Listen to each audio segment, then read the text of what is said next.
보도록 할게요. 그리고 아까 말씀드렸다시피 누군가가 저에게 헛 청년 대상으로 하는 그런 임대주택 같은 것도 알려주세요 라고 하셨었단 말이죠. 그래서 가져왔습니다. 청년 임대주택 함께 만나보도록 하겠습니다. 일단 이 청년 임대주택 사업이란 청년들의 주거비 부담을 줄여주기 위해서 정부가 이제 좀 저렴한 가격의 주택을 공급을 해주는 거겠죠. 청년들이 아무래도 뭐 무슨 돈이 있겠어요. 이제 뭐 사회생활 시작했거나 아니면 대학생들이거나 뭐 그럴 텐데 돈이 어디 있어. 근데 막 나와서 살아야 될 수밖에 없는 경우라든지 뭐 집이랑 회사가 너무 멀어서 그런 경우. 그럴 때 이제 좀 도움을 주고자 정부가 저렴한 가격의 주택을 공급을 해주는 것이죠. 그래서 그 중에 한 종류의 이제 행복주택, 흔히 얘기하는 행복주택에 대해서 말을 해볼 텐데, 행복주택은 청년 매입 임대주택이에요. 매입. 일단 청년이라 하면 만 19세부터 39세입니다. 청년.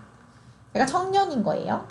또 뭐 신혼부부, 대학생 등 젊은 계층의 주거 불안 해소를 위해 국가 재정과 주택 도시 기금을 지원받아 대중교통이 편리하고 직주 근접이 가능한 부지에 직주 근접, 직장과 주거가 가까운 서울 한복판 뭐 그런 데 얘기하는 거예요. 아니면은 뭐 저런 수도권 이런 데에서도 뭐 좀 회사 이런 곳들이 좀 가깝게 있는 그런 곳들, 그런 부지에 주변 시세보다 저렴하게 공급하는 공공임대주택이다 라고 보시면 되겠습니다. 그래서 생활권이 좀 편리한 데에다가 위치해 있는 주택을 좀 저렴한 임대료, 그리고 일정 기간 동안은 주거 임대를 이렇게 딱 안정적으로 할 수 있게끔 확정을 지어주는 거다 보니까 청년들이 조금 마음이 편하겠죠. 뭔가 막 월세 이런 걸로 살다 보면은 다달이 나가는 그 월세도 엄청 많이 들어가고, 또 거기에 갑자기 막 이사 가야 되는 경우가 생길 수도 있고. 그런 경우가 있나? 근데 월세로 들어와 있는데 갑자기 집주인이 나가라고 하는 경우가 있나? 저는 혼자 안 살아봐가지고 그런 걸 잘 모른단 말이죠. 일단 친구들의 경우를 봤을 때 그렇게 막 쫓겨났던 사람은 없었던 것 같은데 어쨌든 그렇습니다. 그래서 이 행복주택, 청년 매입 임대주택 같은 경우에는 임대 기간이 각자 나눠집니다. 일단 이걸 최대치예요. 최대치. 대학생과 청년 같은 경우에는 최대 6년까지입니다. 사실 여기에 나눠져 있는 이 카테고리로 봤을 때는 가장 적어요. 신혼부부는 6년에서 10년, 최대 10년까지. 그런 게 아니다. 주거급여 수급자, 이제 기초생활 수급자를 얘기를 하는 거겠죠? 아니면 고령 청년 임대주택인데, 이거 제가 가져온 그게 그건 건가 보다. 자, 행복주택에도 종류가 많아요. 행복주택에도 뭐 이렇게 고령자가 들어갈 수 있게끔 하는 물량이 있고, 신혼부부가 들어갈 수 있게끔 하는 물량이 있고, 그 중에 또 청년이 들어갈 수 있는 물량이 있는데, 행복주택이라는 거를 통틀어서 생각을 했을 때는 임대기간이 이렇다는 것이죠. 그래서 우리는 오늘 청년에 대해서만 알아볼 거다 보니까 청년 여러분들 최대 6년이라고 보시면 되겠습니다. 아시겠죠? 그리고 공급 조건, 보증금 플러스 임대료. 이건 그냥 어디를 가나 집을 들어가는 건 다 똑같잖아요. 그쵸?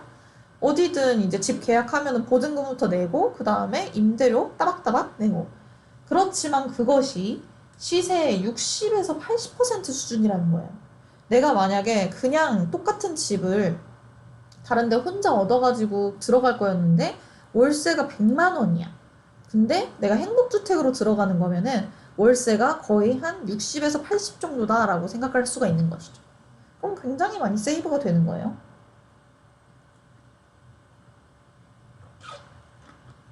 안 돼, 다 먹지 마. 그 다음에 공급 규모. 공급 규모가 사실 그렇게 크지 않아요. 일단 좀 주거비의 부담을 덜어주기 위해서 제공을 해주는 건데 엄청난 막 삐까뻔쩍한 집을 바라는 거는 약간 놀부심보죠? 딱 어느 정도의 그냥 생활만 딱 보장이 될 최소한의 그 영역? 그렇게 생각을 하시면 됩니다. 60제곱미터 이하, 약 18평 정도라고 하네요. 18평이면 근데 혼자 살기에 정말 넉넉할 거예요. 어디는 막 원룸이 막 7평, 8평 막 이런 데도 되게 많지 않나요? 거의 막 18평 되는 그런 곳을 다른 곳보다도 훨씬 싼 임대료를 주고 들어가는 거는 굉장한 행운이죠. 공급 대상, 당연히 무주택, 세대 구성원이겠죠. 5월 무주택자. 그냥 주택 없는 사람. 소득 2에서 5분위라고 써놨는데 이것도 뭐 이제 뒤에서 자산 기준, 소득 기준 나오니까요. 그걸로 한번 얘기를 해보도록 하겠습니다. 행복주택에 입주를 할 수 있는 자격 요건을 보도록 하겠습니다. 이것도 유형별로 나눠져 있어요. 원래 아까 제가 말씀드렸던 것처럼 뭐 신혼부부도 있고 뭐 고령자도 있고 뭐 그러는데 우리는 지금 청년을 대상으로 얘기를 하고 있기 때문에 딱 대학생과 사회초년생 자격 요건에 대해서만 얘기를 해볼게요. 대학생은 이제 취준생도 포함. 대학생인 경우에는 그 내가 입주를 하려고 신청하는 그 행복주택에 해당 지역 대학교 학생이어야 합니다. 그게 아니라 취준생인 경우, 그러니까 여기에서 얘기하는 취준생이란 대학생이 아닌 고등학교를 졸업하고 나서 바로 취업 준비를 하고 있는 그런 경우, 그런 경우를 이제 취준생이라고 하는 건데 고등학교를 졸업한 지 2년이 지나지 않았어야 해요. 내가 대학교를 다니고 있는 거라면은 그 해당 지역에 있는 대학교여야 하고, 내가 만약에 그냥 고졸이다, 고등학교 졸업하고 지금 바로 취업을 준비하려는 사람이다 라고 한다면 졸업한 지 2년 넘지 않으면 됩니다. 그 다음 사회초년생. 사회초년생이란 이제 막 회사에 들어간 사람들을 일컫는 말이죠. 소득 활동 합산 기간이 5년 이내여야 해요. 내가 어딘가에 입사를 한 지 5년이 지나지 않았어야 사회초년생이라고 인정받을 수 있다고 합니다. 그리고 마찬가지로 아까 대학생처럼 그 입주하려는 곳에 있는 해당 지역, 거기에서 소득 활동 중인 자여야 돼요. 그러니까 나 같은 경우에는 지금 여기가 여의도니까 이 여의도 근처 여기 어딘가에 있는 행복주택에 들어갈 수가 있는 것이겠죠. 저도 사회초년생인 거죠. 5년 이내면. 소득 활동 합산 기간이 5년을 넘지 않았으니까 저도 사회초년생입니다. 이 근처에 행복주택 이런 거 없나 진짜? 그리고 거주자 우선순위 등의 배점이 있다라고 합니다. 그러니까 이 근처에 사는 사람들한테 우선순위를 주는, 이 근처에 사는 사람들한테? 잠깐만. 뭐 이런 거 하여튼 우선순위 등의 배점이 따로 있으니까 이게 유형별로 좀 우선순위랑 또 배점이 또 다 다르다고 해요.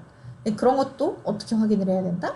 내가 들어가고 싶은 그 행복주택의 모집 공고문이 있을 거 아닙니까? PDF든 뭐 한글 파일이든 그거를 한번 쭉 정독해 보세요.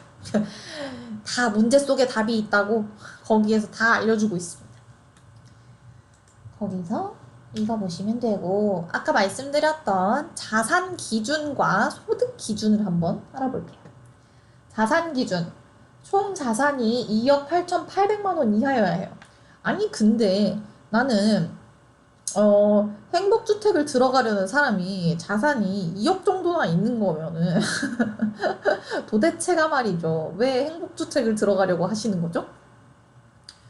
행복주택 말고 그냥 어디 전세로 들어갈 수 있겠구만.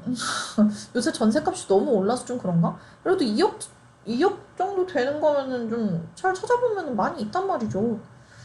호호, 하여튼 여태까지의 그 항상 우리가 막 취지는 아름답지만이라고 얘기를 하는 거에는 늘 너무 막 이 리밋을 낮게 해놔가지고 불만이었는데, 여태까지 흐름과 맞지 않게 얘는 갑자기 리밋이 좀 높은 느낌. 자동차도 2,469만 원 이하, 이렇게 자산 기준을 충족하면 된다고 해요. 그리고 이제 소득 기준을 볼게요. 소득 기준은 도시근로자 월평균 소득 100% 이하. 아까 저희가 만나봤던 그 표에서 1인 가구, 거기를 이제 기준으로 봤을 때 100%에 해당하는 걸 보고 아, 내가 이 금액을 넘지 않는구나 라고 확인을 해볼 수가 있겠죠? 만약에 이제 대학생이야. 대학생은 지금 그런 경제활동 그런 걸 하고 있는 게 아니잖아요. 그러니까 본인과 부모님의 그 합산소득으로. 오케이? 청년의 경우에는 80% 이하. 그게 무슨 소리지? 도시 근로자 월 평균 소득 100% 이하라는 거는 당연히 직장인들을 이제 얘기를 하는 걸 테고, 대학생은 대학생이고, 청년의 경우는 극적. 청년이 이제 그런 것인가? 아까 말씀드렸던 뭐 그냥 취준생이라든지 아니면 여기는 100% 이하고 여기는 80% 이하인 이유가 무엇이야 도대체? 알 수가 없군요. 어쨌든 여기가 직장인인 거는 확실해 보이니까 직장인도 아니면서 대학생도 아닌 아까 얘기를 했던 그런 경우가 맞는 것 같기는 해요. 취준생 같은 경우 그렇다고 합니다. 이렇게 자산 기준과 소득 기준을 충족을 시켜야지만 입주 자격이 땅땅땅 부여가 된다. 이 행복주택은 그 LH 청약센터 있잖아요. 청약센터 홈페이지에서 온라인으로 할 수가 있습니다. 홈페이지 딱 들어가시면 요럴 때 내가 이 화면을 켜야겠구나. 가습기가 아주 잘 돌아가고 있어. 어쨌든 무슨 얘기하고 있지? 행복주택을 신청을 하고 싶다라고 한다면 LH 청약센터라고 검색을 했을 때 사이트가 뜰 거예요. 거기 들어가시면 메인 페이지에 정말 대문짝만하게 거기에 임대주택 이렇게 써 있어요. 임대주택 카테고리가 있고 밑에 뭐 청약 신청 이런 그 버튼이 있으니까 그거를 누르시고 하시면 되는데 공동인증서, 요즘에는 이제 공인인증서 아니면 공동인증서라고 하죠. 공동인증서를 좀 등록을 미리 해둬야 돼요. 그래서 그걸로 신청을 하시면 되겠습니다. 그리고 만약에 이런 행복주택에 들어가고 싶은데 나는 정말 뭐 지금 벌이가 있는 것도 아니고 부모님한테 좀 도와달라고 하기도 좀 뭐하고 그래서 대출을 받아야겠어 라고 하면은 생각할 수 있는 그런 보증금 대출들이 굉장히 많이 있어요. 버팀목 대출이라든지 그런 것들이 있는데 요것도 제가 라이브 방송 중에 한번 언급이 아니라 정말 그거에 대해서 알아봤었던 그 방송이 있거든요. 그래서 지난 영상들 중에서 아마 막 이렇게 뭐 대출 관련된 썸네일이 있을 거예요. 그 영상으로 찾아보시면 될 것 같습니다. 제가 여태까지 나름 라이브 방송을 통해서 많은 내용들을 했더라고요. 이제 하나씩 쌓여가고 있어서 저도 이렇게 얘기를 할 수 있는 날이 왔네요. 지난 영상을 참고하시라. 좋습니다. 그래서 여태까지 만나봤던 행복주택. 이 행복주택은 아까 제가 뭐라 그랬죠? 청년 매입 임대주택이에요. 그러니까 거기에서 제공하는 그 정부 쪽에서 제공하는 LH 쪽에서 제공하는 그 집을 내가 실제로 뭔가 매입을 하는 것처럼 그렇게 임대를 해가지고 들어가는 그런 것이죠. 그러면 그거 말고도 이게 아닌데 두 번째로 만나볼 거는 청년 전세 임대주택입니다. 이거는 도대체 무엇일까? 이게 행복주택이랑은 다른 것이 신청자가 주택을 알아봐요. 내가 정말 발품 팔아가지고 내가 살 집 알아보는 것처럼 부동산 통해서 알아보고 그런 식으로 알아봅니다. 그 알아봐서 내가 이 집 괜찮을 것 같아 하고 고른 그 집을 LH에다가 이제 신청을 하는 거예요. 그러면은 그쪽에서 이제 대신 계약을 해주고 뭐 그 금액에 대한 이자를 이제 내가 납부하는 그런 방식의 지원 제도인 것이죠. 오케이? 행복주택과의 차이점이 명확하게 드러나죠. 행복주택은 LH 쪽에서 이미 세운 그 건물에 내가 들어가는 거고 청년 전세임대주택은 내가 알아본 집에 들어가는 건데 LH가 대신 계약을 해주는 거예요. 저도 이건 처음 알았어요. 청년 전세임대주택은. 항상 행복주택 얘기만 들어봤었어가지고. 그러면 이제 얘네는 입주 자격이 어떻게 되느냐? 일단 여기에서 제일 강조하고 있는 거는 앞부분만 봐도 알 수 있어. 무주택자, 무주택자, 무주택자. 그냥 집이 없는 사람이어야 합니다. 당연히 무주택자여야 하는 것이고, 아까랑 비슷해요. 그 사업 대상 지역 내 대학에 재학 중이거나 입학 예정인 대학생. 여기에서 사업 대상 지역이라고 하는 것은 내가 알아본 그 집 얘기하는 것이겠죠. 그리고 대학교를 다니고 있거나 고등학교나 고등기술학교를 졸업을 했거나 중퇴한 지 2년 이내. 오케이? 아니면 직장에 재직 중이지 않은 자. 그러니까 뭔가 대학이나 그런 대학교, 고등학교, 고등기술학교를 졸업을 했거나 아니면은 중퇴를 한 지 2년 이내여야 하는데 그 사이에 지금 직장을 다니고 있지 않아야 되는 거예요. 오케이? 아까 얘기했던 뭐 그런 거겠죠? 취준생에 해당하는 그런 느낌. 여기는 대학생과 예비대학생, 대학생, 취준생.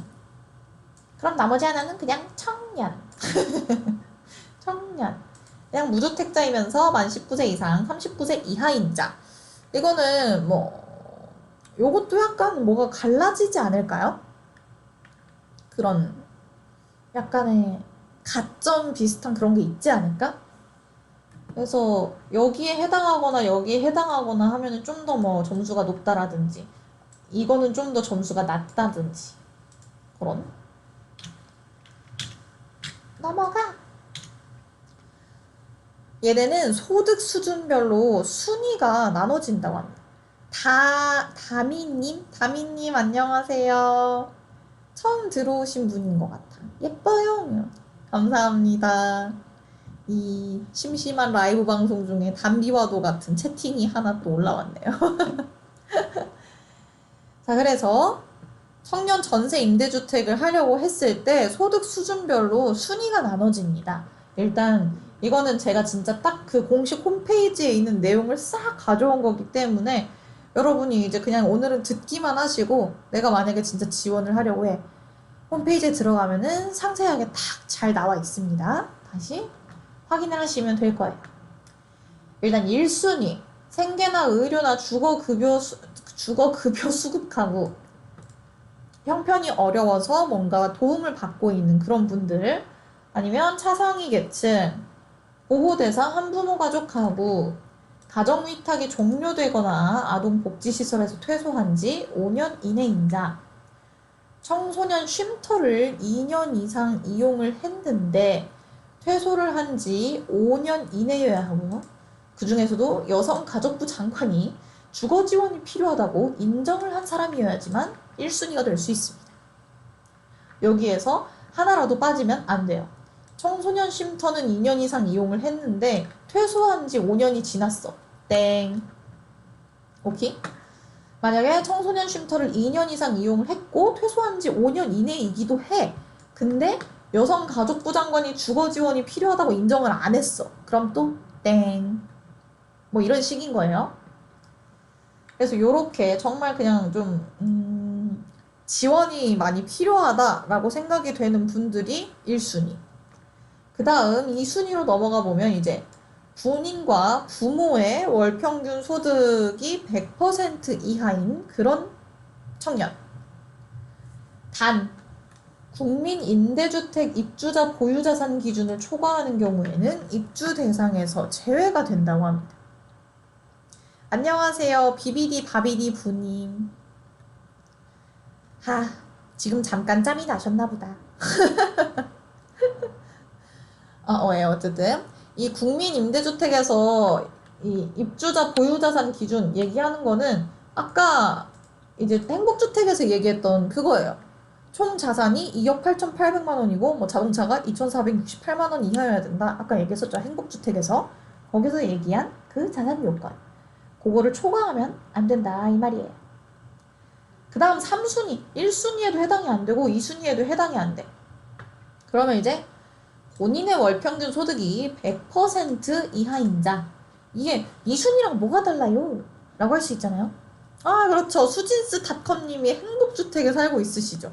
하지만 지금은 청년 임대주택에 대해서 얘기를 하고 있는 것이고, 수진님은 신혼부부 행복주택에서 살고 계신 것이죠. 약간 그 유형이 다르다고 제가 아까 말씀을 드렸었어요. 행복주택에도 유형이 여러 가지가 있다. 행복주택. 저는 진짜 이렇게 혼자일 때 약간 나가서 살아보고 싶을 때 청년 임대주택이 되면 좋겠다라고 생각을 했었는데, 뭐, 어려울 것 같아요. 왜 어려울 것 같은지는 이따가 말씀을 드리도록 하겠습니다. 일단, 이순위는 본인이랑 부모님을 합쳤을 때 월 평균 소득이 100% 이하여야 되는 것이고, 그럼 이제 부모님이랑 본인을 합쳤으니까 3인 가구 뭐 이렇게 그 소득 기준 표에서 3인 가구에서 찾아봐야 되는 거겠죠? 그리고 이거는 본인만. 그러니까 나는 그런 걸 수도 있잖아요. 나는 지금 소득이 없고 아니면 소득이 되게 적은데 부모님이랑 합치면은 부모님은 잘 벌고 있으셔. 그러면은 여기에 이제 해당이 안 될 거 아니에요. 그죠? 그러면 이제 3순위로 밀려나는 것이죠. 근데 나도 그렇게 잘 벌지 못하지만 부모님도 지금 뭐 이제 연세가 있으셔서 일을 쉬고 계셔가지고 소득이 없다. 이러면은 이제 2순위에 해당을 할 수가 있는 것이죠. 그런 차이입니다. 2순위와 3순위는. 근데 3순위의 경우에는 또 여기에도 행복주택에 청년을 기준으로 했을 때 입주자 보유자산 기준을 초과하는 경우에 입주 대상에서 제외가 된다고 합니다. 약간 아까 거랑 다른 게 아까는 2억 8,800만 원이었는데 여기는 2억 3,700만 원. 아까의 자동차는 똑같습니다. 자동차는 2,468만 원으로 똑같아요. 이제 약간 자산 요건이 다르다. 이런 것들도 확인을 해보셔야 해요. 그럼 소득 수준별 순위는 그렇고 얘네는 최초의 임대 기간 내가 이제 들어가가지고 맨 처음으로 계약이 되는 그 기간이 2년이에요. 그리고 최대 2회까지 연장이 가능하니까 2년 살고 한 번 연장하면 2년 더 살고 총 4년을 살게 되는 거죠. 거기에서 더 살아야 될 것 같아요. 그러면은 한 번 더 해서 최대 6년. 그래서 맨 처음에 얘기했던 청년은 최대 6년까지 살 수 있다라고 했던 게 얘네 때문이에요. 2년 단위씩 이게 갱신이 돼가지고. 그래서 제가 요거를 보고 지금이라도 내가 행복주택을 알아봐서 살아볼까?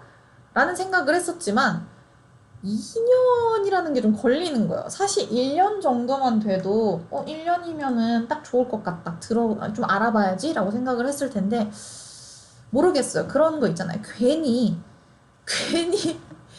2년 전에는 내가 결혼을 할 수도 있을 것 같은 거지.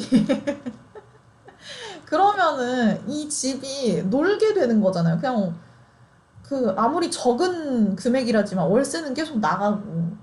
근데 나는 결혼을 해가지고 다른 집에서 막 살고 있고 2년이 다 안 채워졌는데 결혼을 해서 나가게 되는 경우에는 그냥 바로 방 빼주나? 그죠. 뭐 그래서 하여튼 그런 생각을 했어요. 그래서 혼자 그냥 결혼하기 전까지 집에 잘 붙어 있어야겠다. 우리 부모님 품속에서 그런 생각을 했습니다. 예. 원래 다 그렇게 희망차게 살아야 하는 거 아니겠어요? 나는 곧 갈 수도 있다라는 그런 생각으로. 자, 그리고 이 지원을 해주는 이제 전세금. 얘네는 계약을 LH 쪽에서 해주는 거라고 했잖아요. 그러니까 전세금을 얘네가 지원을 해주는 거지. 전세금 한도액이 있어요, 근데. 다 지원해주진 않죠. 내가 이제 집을 막 알아봐서 LH에다가 저 집 알아봤어요. 돈 내주세요. 라고 했는데 막 전세 막 3억짜리야. 얘네가 이거 다 해주겠냐고요. 안 되지, 안 되지. 그래서 리밋을 걸어 놓았다. 저를 기준으로 이제 수도권부터 보시면 단독거주, 이제 저같이 그냥 혼자 살 거를 생각을 하면은 1억 2천까지 지원을 해줍니다. 근데 이 액수만 보면 많이 해주네라고 생각을 할 수도 있지만 요즘 수도권에서 전세 집을 알아봤을 때 다 만만치 않습니다. 진짜 제가 봤을 때 그렇게 큰 집이 아닌데도 정말 작은 집인데도 와 비싸요. 비싸요. 예, 그렇습니다. 어쨌든 1억 2천. 만약 광역시에 있으신 분들이라면 9,500까지. 광역시도 아니다 다른 곳들이다 8,500까지 지원을 해줍니다. 만약 공동 거주 2명이서 같이 살려고 집을 알아봤어.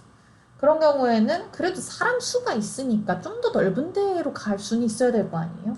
1억 5천, 1억 2천, 1억까지 지원을 해줍니다. 한 명 더 늘었어. 3인이야. 그러면 2억, 1억 5천, 1억 2천 이렇게 순서대로 지원을 해준다고 합니다. 그리고 이제 이것도 돈도 그렇지만 혼자 사는데 막 되게 어떻게 하다 보니까 값은 되게 저렴하게 잘 나왔는데 진짜 막 넓은 집에서 살려고 얘가 집을 알아왔어. 요것도 또 못 해주죠. 면적에도 리밋이 다 있습니다. 1인 가구 같은 경우에는 전용 면적 60 이하, 60 이하인 그런 곳에서만 살 수 있도록 해놨고 2인 가구면 70, 3인 가구가 85 이렇게 제한이 걸려 있어요. 그래서 그 범위 안에서 알아봐야 합니다, 집을. 근데 만약에 진짜 열심히 발품 팔아서 돌아다녔는데 전용 면적도 60 이하인데 이 1억 2천 이하가 안 돼. 초과해버려. 지원 한도액을 전세금이 초과해. 그러면 초과하는 해당 분의 그 금액은 입주자가 부담을 한다라고 하면은 지원을 해줍니다. 그냥 이 최대치까지만 지원을 해주는 거예요. 대신 또 그것도 너무 차이가 많이 나면 안 되겠죠? 단독 거주자 같은 경우에는 이 지원 한도액은 이제 여기죠. 1억 2천인데 150% 이내로 집값 그 전세금이 내가 알아본 그 집의 전세금이 1억 2천만 원에 150% 이내여야 해요. 150%면은 1억 8천이겠죠? 1억 8천인데 내가 알아온 집이 뭐 2억이야. 이러면 또 이제 안 되는 거죠. 무조건 1억 8천보다는 안쪽이어야 돼요. 내가 알아온 집이 뭐 1억 7천이야. 그러면 이제 LH 쪽에서 1억 2천을 지원을 해주는 거고 나머지 5천에 해당하는 금액은 내가 부담을 해야 하는 것이죠. 그런 식으로 진행이 되는 겁니다. 그리고 단독 거주 아니고 만약에 공동 거주를 하는 거다 그러면은 지원 한도액의 200% 2배 2배까지 지원을 해준다고 하네요. 아니 지원이 아니라 그 리밋을 걸어놓는 거죠. 그래서 전세금 한도액은 그렇게 뭐야? 예? 제가 꺼버렸나요? 뭘 눌러서 꺼버렸지? 잠시만요. 하하 참 당황스럽게. 어디 보자. 이 마우스 커서가 자꾸 어디로 가는 건지 알 수가 없네. 그러니까 자꾸 이상한 데를 눌러버리고 그러지. 뾰뿅.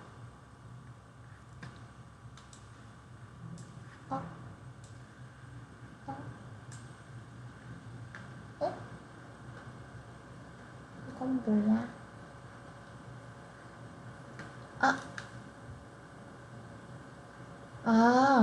제가 PPT 파일을 이제 그 어도비 그걸로 쓰잖아요. 근데 그게 지금 로그아웃이 돼버렸네. 그럼 이거 하면 이렇게 안 돼?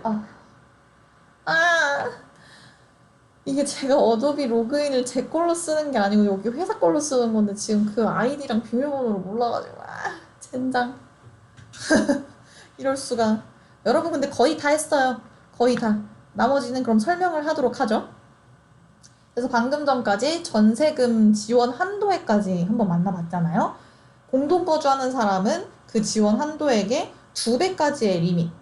그 정도의 전세금에 해당되는 집은 알아와도 괜찮다. 단 그 차액은 너네가 부담하렴. 이런 것이고요.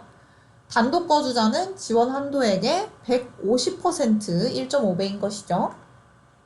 그렇게 지원을 해주는 거고, 그리고 이제 들어가서 내야 되는 임대 보증금이 있을 거 아니에요. 어디든 들어가면 이제 보증금을 내야지.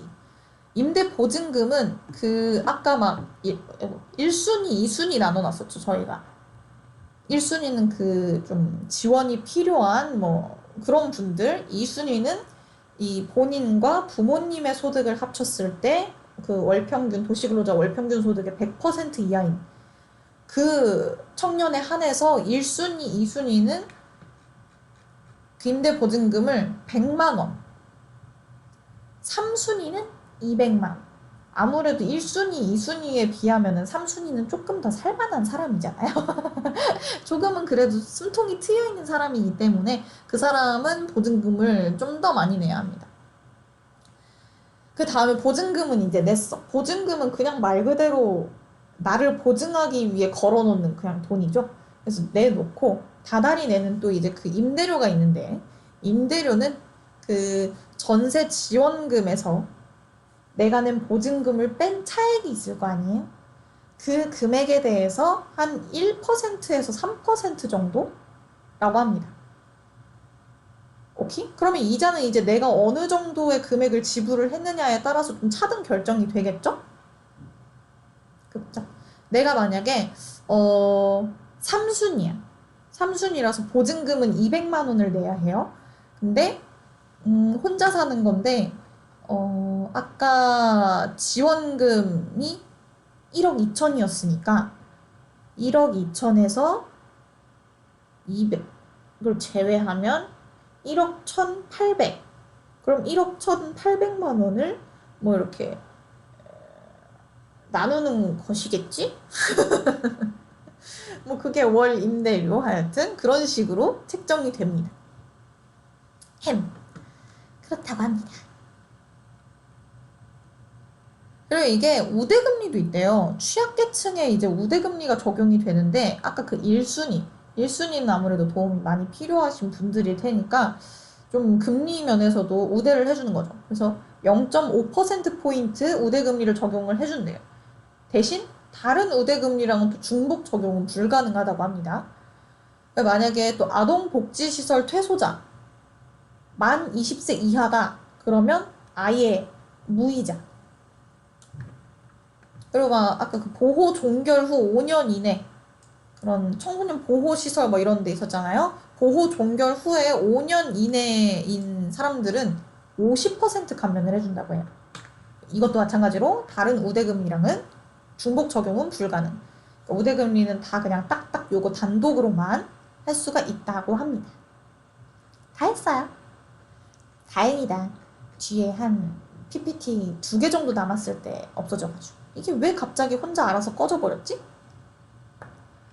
근데 지금 화면을 보니까 저 좀 이렇게 아파 보이죠? 입술색이 없나? 이상하다. 머리는 여기가 왜 자꾸 이렇게 되는 것이지? 제가 머리를 새롭게 제가 워낙 생머리여가지고 머리에 층을 많이 내놨더니 그냥 이거 쫙쫙 뻗치기만 해가지고 새롭게 스타일링을 좀 받아봤는데